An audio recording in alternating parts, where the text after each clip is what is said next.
ছেলেদের পেছনে মেয়েরা ঘুরবে সেটাই স্বাভাবিক। তার জন্য মেয়েরা দোষী নয়, বরং যেসব ছেলেরা মেয়েদের সরলতার সুযোগ নিয়ে তাদেরকে পেছনে ঘোরাতে থাকে তারাই দোষী। কি কথাটা সত্যি? জি বাবা। শিকার যখন করছিস তখন কাল থেকে মেয়েদের নিয়ে ঘোরাঘুরি আড্ডা মারা একদম বন্ধ। সংসারের কিছু দায়িত্ব এবার তোকেও নিতে হবে। ঠিক বলেছো। এ তুমি কি বলছো বাবা? বড় ভাই আর তুমি থাকতে আমি কি দায়িত্ব নেব? আমি তো এখনো ছোট মানুষ। মাত্র কদিন আগে আমার একটা দুধের দাঁত পড়েছে। এই দেখো, দেখো না, দেখো দেখো।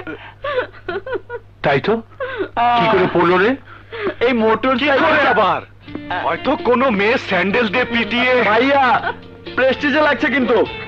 কাটা ঘায়ে লবণের ছিটা পড়েছে বুঝি? এই তুই কবে মানুষ হবি রে? মাথার চুল পাকলে বুড়ো হলে। কোথাও তোর বিয়ের প্রস্তাব নিয়ে গেলে মেয়ের বাবা যখন জিজ্ঞেস করবে ছেলে কি করে, তখন কি বলবো? তুমি তাও জানো না বাবা? বলবে বোনকে কলেজে নিয়ে যায়, কলেজ থেকে নিয়ে আসে। বোন যেদিন কলেজে যায় না সেদিন উনি একাই চলে যান। কি ঠিক বলেছি না ভাইয়া? একদম ঠিক। আমার ভাইয়ের কত গুণ। ভাইয়া ভাইয়া ভাইয়া করে কোনো লাভ হবে না। আমি তোকে 1 মাসের সময় দিলাম, এর মধ্যে ডিসিশন নিয়ে আমাকে জানাবি। তুই কি আড্ডা মেরে কাটাবি না কাজ কোনো কিছু করবি? ইয়ে ভাইয়া কলেজে দেরি হয়ে যাচ্ছে তো, চল চল। না ছাড়, আমি আর তোর সাথে কলেজে যাব না।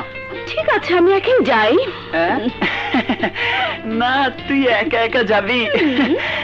চল আজকের মতো তোকে পৌঁছে দিয়ে আসি, আর কখনো বলতে পারবি না কিন্তু। তুই ওকে একটু বুঝাবি তো।